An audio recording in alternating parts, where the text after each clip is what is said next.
আরজিকর কাণ্ড নিয়ে উত্তাল কলকাতা, পথে নেমেছেন শিল্পী, ইন্টেলেকচুয়ালরা।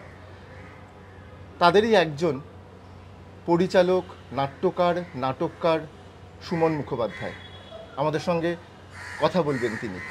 আমরা জানতে চাইব যে এই সময়টাকে কীরমভাবে পড়ছেন একজন শিল্পী। সুমনদা, প্রথমেই অনেক ধন্যবাদ সময় দেওয়ার জন্য। এর আগেও এই ধরনের আন্দোলন আমরা দেখেছি, যদিও এবারের আন্দোলন আমার একটু অন্যরকম লাগছে।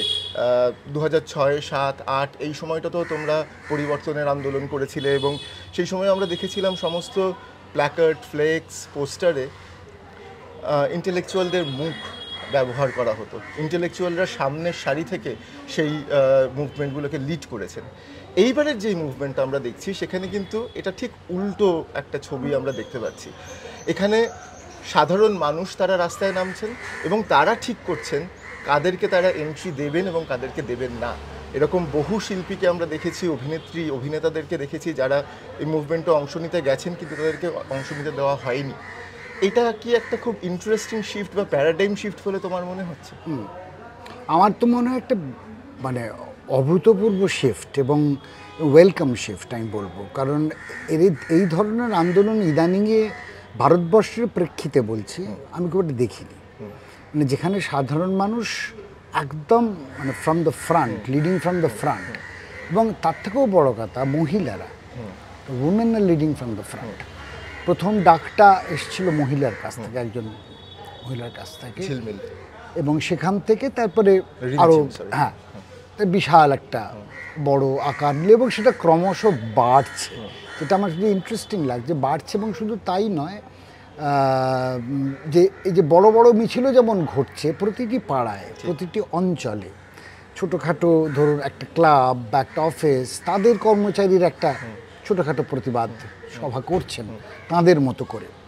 এইটা কিন্তু আমি দেখিনি কোনোদিন, অভূতপূর্ব। এবং সাধারণ মানুষ যেভাবে মানে একদম প্লাবিত করে দিচ্ছে এই পুরো আন্দোলনটাকে, এবং তাদের সমস্ত ক্ষোভ যা যা বলার আছে এই ঘটনার ব্যাপারে এবং সামগ্রিক রাজনৈতিক যে প্রেক্ষাপট সেই ব্যাপারে। যেটা সবচেয়ে ইন্টারেস্টিং হচ্ছে যে কথাটা তুমি তুললে প্রথমে, যে একটা সময় দেখা গেছিলো ইন্টেলেকচুয়ালরাই একটা মুখ আন্দোলনের, বা একজন মানে যারা তথাকথিত সমাজে পরিচিত মুখ, তাদের ইন্টেলেকচুয়ালি বলো বা তাদের যে নামেই ডাকো না কেন, অভিনেতা, অভিনেত্রী, শিল্পী, সাহিত্যিক।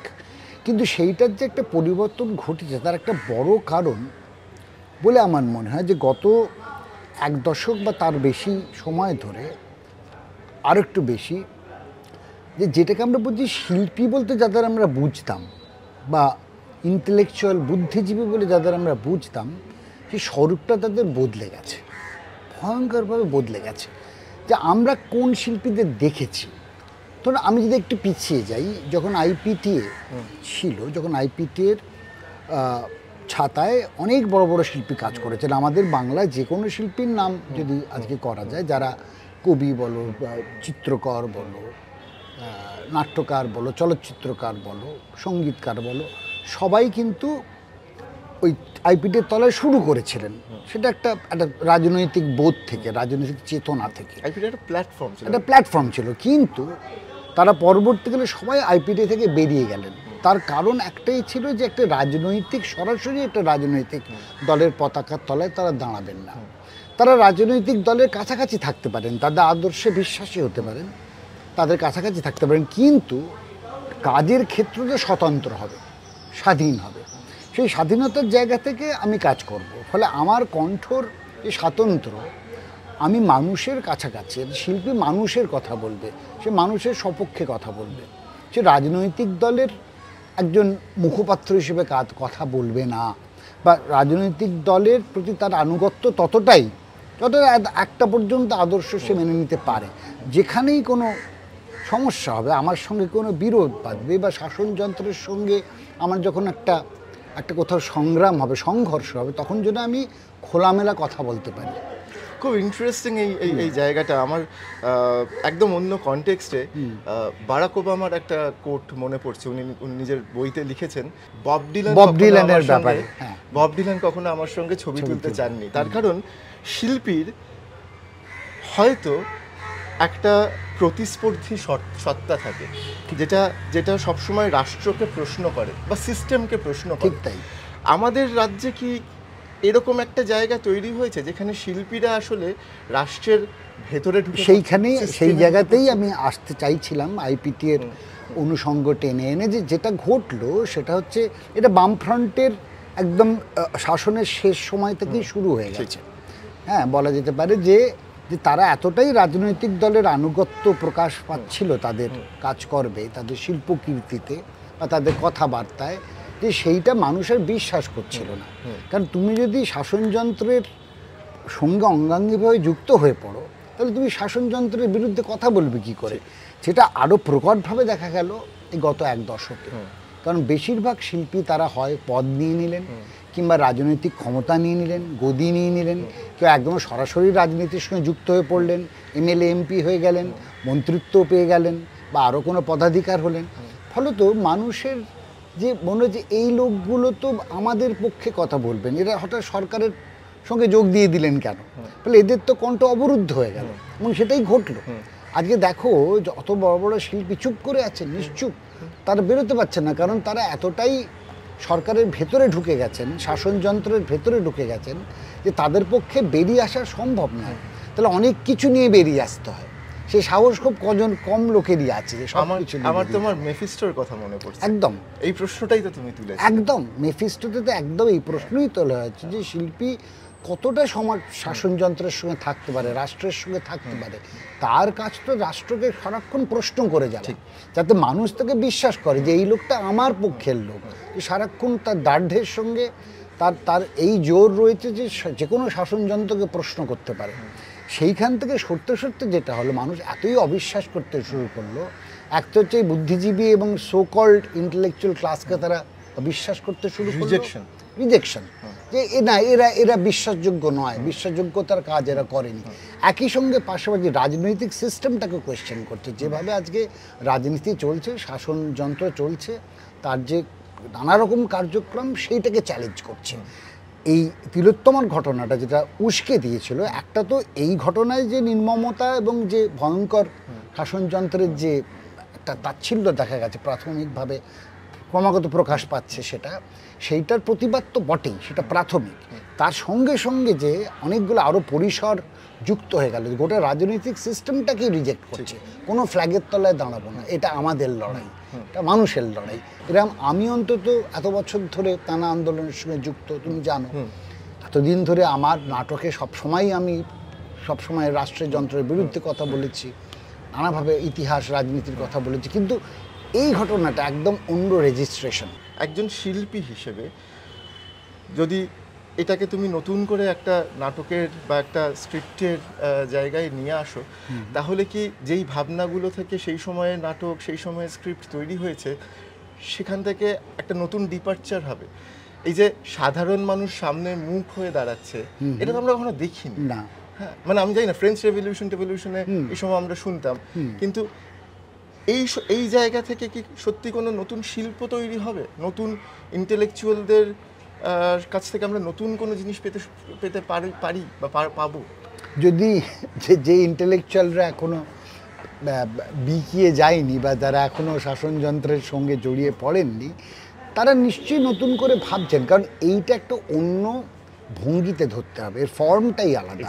হ্যাঁ, ফলে আমাদেরও ভাবতে হবে যে এই ফর্মটাকে করে অ্যাড্রেস করব। আমাদের শিল্পী তো মানে আমাদের নির্মাণ কার্যে, আমাদের মেথোডোলজির মধ্যে যে এটা একটা অন্য স্বর আনছে, অন্য আঙ্গিক আনছে, অন্য একটা ভাবনা আনছে। সেই ভাবনাটাকে কি করে আমরা আমাদের শিল্পী তো ভাবনার মধ্যে যুক্ত করতে পারবো, সম্পৃক্ত করতে পারবো। আমাদের যে ভাবনা তার মধ্যে সেটা নিশ্চয়ই আমাদের ভাবতে হচ্ছে। যেমন আমি বলছি, আমি 2000 তিস্তাপাড়ের বৃত্তান্তের সাফল্যের পরে আমি এটা নাটক নিয়ে কাজ করেছিলাম, সময় অসময়ের বৃত্তান্ত, দেবেশ রায়ের আরেকটি উপন্যাস থেকে। সেখানে পাড়ারিয়ার গ্যাংরেপের একটা বড় অংশ ছিল, সেটা আমি করেছিলাম। আর নাটকটা একদমই মঞ্চ সফল হয়নি, লোকে দেখেননি, কিন্তু আমি আজকে কিন্তু আবার সেই পুরনো স্ক্রিপ্ট নামিয়ে নিয়ে আবার খুলেছি এবং আমি চেষ্টা করছি যদি এই সময়ে দাঁড়িয়ে এই পাড়ারিয়ার ঘটনা এবং আমার অন্য নাটকের ঘটনা সফদর আজমির আওরাতটাও খুলে দেখছি একবার। হ্যাঁ, অনেক জিনিস পুরনো মন হচ্ছে তামাদি হয়ে গেছে, নতুন করে তাকে ব্যাখ্যা করতে হবে, বা আরেকটা জিনিস নতুন আঙ্গিকে আবার ধরতে হবে।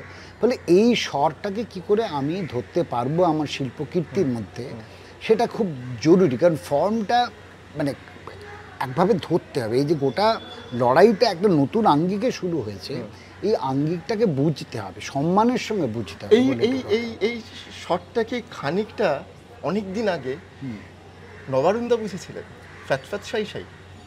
এটা কি ফ্যাতারু আসলে? আমার নয়, ফ্যাতারু। ফ্যাতারুর ব্যাপারটা কিন্তু একদম আলাদা। আমি তোমাকে বলি, ফ্যাতারু আমার এর মধ্যেই ফ্যাতারুটা রয়েছে, হ্যাঁ। কিন্তু নবারুণদার একটা ভীষণ স্ট্রং একটা অ্যান্টি এস্টাবলিশমেন্ট শট ছিল, এবং তিনি এমন একটা ক্লাস নিয়ে কথা বলতেন যে ক্লাসটার কথাটা কিন্তু ইম্পর্টেন্ট, যে শ্রেণীর কথাটা।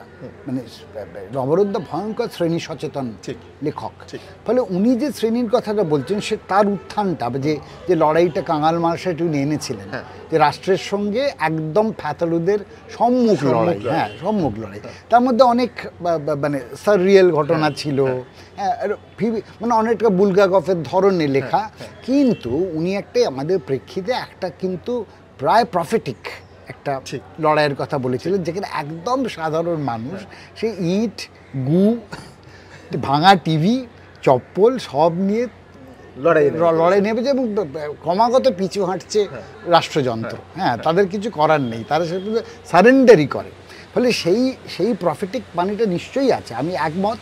কিন্তু আমি বলবো এটাকে সমগ্রভাবে আবার মানে এর মধ্যে মানে ফ্যাতালুর মনোভাব সবার আছে, যে একটা সাধারণ মানুষ সে চেষ্টা করছে আমার যেটুকু ক্ষমতা দাঁড়িয়ে থাকার সেইটা দিয়ে আমি লড়ে যাব, এবং সেইটা রাজনৈতিক এই ব্যবস্থার বিরুদ্ধে চ্যালেঞ্জ, হ্যাঁ একদম চ্যালেঞ্জ। হ্যাঁ সব। এবং তুমি যেটা বলছিলে যে বড় বড় যেই জমায়েতগুলো হচ্ছে সেগুলো খুব ইন্টারেস্টিং, সেখানে কেউ গান গাইছেন, কেউ স্লোগান দিচ্ছেন, কেউ রাস্তার উপরে পোস্টার রাখছেন, এটা যেমন একদিকে হচ্ছে। ছোট ছোট আমি সেদিন দেখছিলাম রাত্রেবেলায়, রাত 2টোর সময়, 2:30টার সময় এক একটা পাড়ার মোড়ে 10 জন, 12 জন, 15 জন মানুষ একটা মোমবাতি হাতে নিয়ে তারা যে কোথায় হাঁটছেন, কেন হাঁটছেন, কোন দিকে যাচ্ছেন কেউ জানে না, হেঁটে চলেছেন। এবং আরও মজার হচ্ছে, আমি দেখছিলাম এরকম একটা 15 জন 10 জনের মিছিলের পেছনে ওই অন্ধকারের মধ্যে পুলিশের একটা পিসিআর ভ্যান প্রায় 100 গজ দূরে আস্তে আস্তে আস্তে আস্তে ওদের পেছনেও যাচ্ছে। আমার সত্যি ফ্যাতারুর, তোমার ইনফ্যাক্ট কাঙাল মাল, সেটার এক একটা দৃশ্যকল্প আমার চোখের সামনে ভেসে উঠছিল। শুধু তাই নয়, তুমি ভাবতে পারো যে এই যে জুনিয়র ডাক্তাররা, তারা এই যে 22 ঘন্টা ধরে তারা লালবাজারের সামনে বসে থাকলেন এবং শেষ পর্যন্ত তারা পুলিশ কমিশনারকে মিট করছেন হাতে একটা মেরুদণ্ডের প্রতীক নিয়ে, এবং তার হাতে যেই কাগজটা তুলে দিচ্ছেন সেখানে লেখা আছে আমরা আপনার পদত্যাগ চাই, এবং সেটা তিনি নিচ্ছেন হাতে। মানে এইগুলো তো প্রতিটাই আসলে কাঙাল মাল সেটার একটা দৃশ্য। তাই একদম।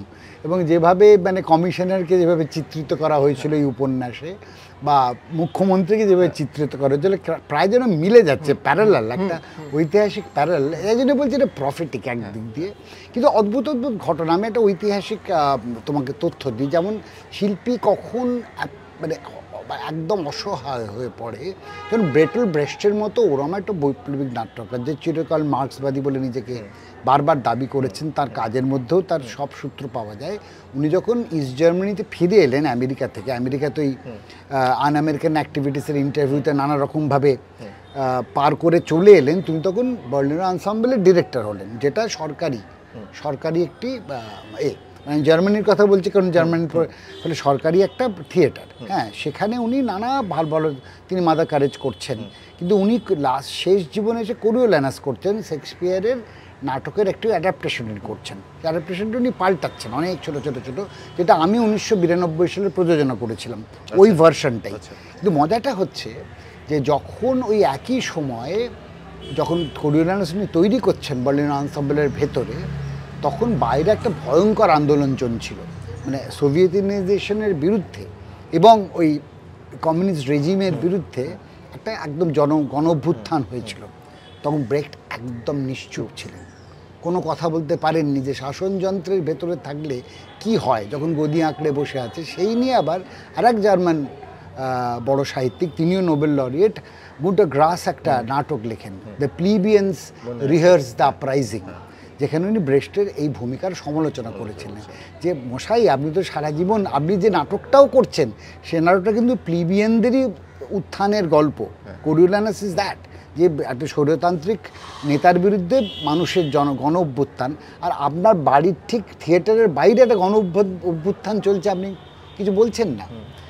এইখানেই হচ্ছে আমার বলার জায়গা যে জার্মানিতেই এটা ঘটেছিল, এবং আমার কাছে এইটা একটা বড় উদাহরণ যে সত্যি যখন শিল্পী শাসনযন্ত্রের একটা কলকবজা হয়ে যায়, নাটবল্টু হয়ে যায়, তখন তার পক্ষে আর স্বতন্ত্র স্বরে কথা বলা সম্ভব হয় না। শিল্পী যখন উইঙ্কেল টুইঙ্কেল তৈরি করেন তখন তিনি রাষ্ট্রকে প্রশ্ন করেন। সেই শিল্পী যখন রাষ্ট্রযন্ত্রের অংশ হয়ে যান তখন তিনি বলেন যে যারা পুরস্কার ফেরত দিচ্ছেন তাদের মনে রাখা উচিত যে তারা বাম প্রার্থী হয়ে দাঁড়ানো সত্ত্বেও আমরা তাকে পুরস্কার দিয়েছিলাম। এই প্রশ্নগুলো কি তোমরা যারা এখনো সরাসরি কোনো রাজনৈতিক দলের সঙ্গে যুক্ত হওনি, এই প্রশ্নগুলো কি তোমাদের বন্ধুদের প্রতি এই প্রশ্নগুলো কি তৈরি হচ্ছে? নিশ্চয়ই, ব্রাত্যর সঙ্গে আমার সবসময় এটা নিয়ে আলোচনা হয়েছে, এবং ও যখন সিদ্ধান্ত নিল যে রাজনীতি করবে তখন তার ব্যক্তিগত সিদ্ধান্ত, কিন্তু আমি যেটা ক্রমাগত বুঝতে পারছিলাম যে ওর পক্ষে আর ভাইরাস এম লেখা সম্ভব নয়, ওর পক্ষে আর একটা উইঙ্কেল টিঙ্কেল লেখা সম্ভব নয়, কারণ ও এখন বলতে পারবে না, ও নিজের স্বরকে অনেকটাই অবদমিত করে রাখতে হবে। ব্যক্তিব্রাত্যকে হয়তো অন্যভাবে চেনা যায়, কিন্তু আজকে তার ব্যক্তিব্রাত্য আর আলাদা করা সম্ভব না, দুটো মিলেমিশে গেছে। ফলে তো ওর পক্ষে উইঙ্কেল টিঙ্কেল যে সময় সে করেছে তার সঙ্গে আজকের সেই নাট্যকারের অনেক তফাৎ। আরেকটা যে ঘটনাটা এক্ষুনি ঘটলো, কাঞ্চন মল্লিক, আমাকে কেউ জিজ্ঞেস করলে এমনি কাঞ্চনের কি আর কোনো উপায় আছে অন্যভাবে কথা বলার? ওকে যদি দল থেকে একটা বলা হয় যে তোমাকে কিছুটা বলতে হবে, ও কোন স্বরে কথা বলবে? ওকে তো এইটাই বলতে হবে। ব্রাত্য তো অসম্ভব শিক্ষিত ছেলে একটা, ফলে ব্রাত্যর কাছে এটা আমি ভেবেছিলাম তুই যে জালে পড়লি এই সেটা ওর মতো করে ব্যাখ্যা করেছে নিশ্চয়ই, আমি বলছি, কিন্তু আমার কাছে ব্যাখ্যাটা খুব স্পষ্ট ছিল। আমি কোনো সময় যেমন এই যে গত ভাবে যে আপনি কি কোনো পুরস্কার ফেরত দিচ্ছেন, আমি তো কোনো পুরস্কারই পাইনি 11 সাল থেকে এখন পর্যন্ত কোনো পুরস্কারই পাইনি, ফেরত দেবার কিছু নেই আমার। ফলে সেই জায়গা থেকে আমার মনে হয় যে আমি একদিক থেকে এইটা অন্তত আমার কাছে ক্লিয়ার, আমার নিজের বিবেকের কাছে, যে আমি এইটাকে কম্প্রোমাইজ করতে দিইনি। আমার শিল্পী সত্তাকে রাজনৈতিক সত্তার, রাজনৈতিক দলের, আমার রাজনৈতিক সত্তা খুব স্ট্রং, বলে আমি চেষ্টা করেছি সবসময়, সেই কারণে আজকে আমি খোলাখুলি কথা বলতে পারি, এবং আমার এইটুকু অন্তত বলতে পারি যে আমার নাট্যকর্মে বা চলচ্চিত্রকর্মে এইটাকে আমি কখনো কম্প্রোমাইজ করিনি, কোনো কম্প্রোমাইজ দরকার পড়েনি। আমার শেষ প্রশ্ন, এবং একদম পরিষ্কার ডিরেক্ট প্রশ্ন, সেটা হলো যে এই যে আন্দোলন হচ্ছে, মানুষের আন্দোলন, এই আন্দোলনের ডিরেকশন শেষ পর্যন্ত কি হবে, এটা কি কিছু বুঝতে পারছো? এইটা বলা আমার পক্ষে সত্যি খুব মুশকিল, কিন্তু ইতিহাস থেকে যেটুকু শিক্ষা নিতে পারি আমরা, আমাদের তো একটাই উপায় যে ইতিহাস থেকে শিক্ষা নিয়ে দেখা, যে বারবার দেখা যে এরম ধরনের গণ অভ্যুত্থানের পরের ফলাফল কি হয়েছে। আমরা তাহেরি স্কোয়াড দেখেছি, ওরাম গণ উত্থান, পুরো সরকার উল্টে গেছে, একদম সমস্ত তছনছ করে দিয়েছে। আমি পিছিয়ে গিয়েই বলছি, কিন্তু তারপরেই দেখা গেছে কয়েক বছরের মধ্যে আবার আরও বড় স্বৈরতান্ত্রিক নেতা ফিরে এসছেন, সে ঘটনা দেখেছি। তার মানে ওখানে কোথাও একটা গণ্ডগোল ছিল যে কেন আবার ফিরে এলো। এবারে বাংলাদেশে আসে, বাংলাদেশ কিন্তু one of the major triggers. আজকে যে মানুষ বুঝতে পারলো যে এইভাবে রাস্তায় নেমে একজন পুরো রাষ্ট্রযন্ত্রকে পুরো সরিয়ে দেওয়া যায়, একজন সে প্রধানমন্ত্রী, সে পালিয়ে গেল দেশ ছেড়ে, ছাত্র সমাজ তারা এটা করতে পারলো, মূলত এটা সম্ভব। তার ডাইরেক্ট ইম্প্যাক্ট কিন্তু একদম কলকাতায় এসে পড়েছে, কিন্তু বাংলাদেশ থেকে যা খবরাখবর পাচ্ছি তার সত্যতা যাচাই করার উপায় আমার নেই, দুরকম খবরই পাচ্ছি। কিন্তু আমরা যারা বন্ধু বান্ধব, যাদের কারণ বাংলাদেশ চিনি, তারা কিন্তু যে খবর দিচ্ছে তাতে অবস্থা ভয়াবহ, অবস্থা ভালো নয়। সেখানে সাম্প্রদায়িক শক্তি দাপট চলছে। ফলে আমার যেটা মনে হয় এইখানে নিশ্চয়ই আমাদের খুব সচেতন থাকতে হবে। প্রথম কথা, সাম্প্রদায়িক শক্তি যেন এটাকে টেক ওভার না করে। এইটা কিন্তু সমাগত দেখা যাচ্ছে যে তারা ওত পেতে আছেন কী করে টেক ওভার করবেন, কিন্তু এইটা আমাদের পশ্চিমবঙ্গের মানুষ কিন্তু গত কয়েক বছরের নিদান দিয়ে দেখিয়েছেন তারা সাম্প্রদায়িক শক্তি চান সঙ্গে না। নেই। সঙ্গে নেই, সেটা পরিষ্কার, সে নিদান। কিন্তু আজকে ঘটনার পরে যেটা প্রতিবাদটা হচ্ছে, যে শাসনযন্ত্রকে তারা বিশ্বাস করে ভোট দিয়েছিলেন এই সাম্প্রদায়িক শক্তিকে আটকানোর জন্যে, সেই শাসনযন্ত্রের বিরুদ্ধেই তাদের কিন্তু একটা প্রতিবাদ। কিন্তু আমার মনে হয় পশ্চিমবঙ্গের মানুষের সচেতনতা, তাদের রাজনৈতিক সচেতনতার ব্যাপারে আমার একটা এখন আবার কনফিডেন্স ফিরে আসছে। আমার মনে হচ্ছে এটা টেক ওভার হবে না, কিন্তু কোথায় যাবে এটা বলা খুব মুশকিল। কিন্তু যেভাবে আজকে আন্দোলনটা যাচ্ছে, ক্রমাগত বাড়ছে, একেবারে চক্রবৃদ্ধি হারে বাড়ছে।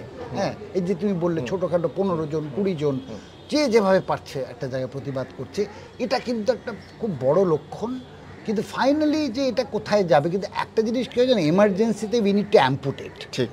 যে এইটা আগে অ্যাম্পুটেট করতে হবে, নাহলে গোটা বডিটাকে সে বিষাক্ত করে দেবে। একটা অঙ্গকে না কেটে বাদ দিলে ফলে ওই একটা অঙ্গ কাটতেই হবে আমাদের, তবে বাকি বিষাক্ত দেহটাকে বাঁচানো যাবে।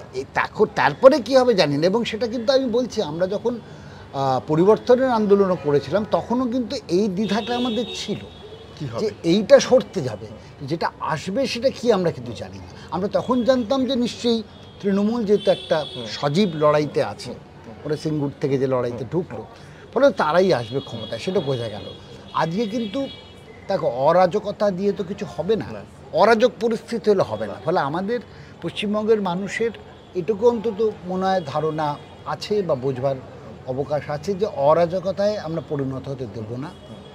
দেখা যাক কোথায় গিয়ে যায় হয়তো, বাট দিস ইন্টেলেকচুয়ালসকে সরিয়ে সাধারণ মানুষের একটা নেতৃত্ব যে আজকে আমাদের যে অভিমুখ দেখাচ্ছে, সেই অভিমুখের প্রতি আমাদের মাথা নত জানু হয়ে দাঁড়িয়ে থাকতে হবে, দেখতে হবে কোথায় যায়।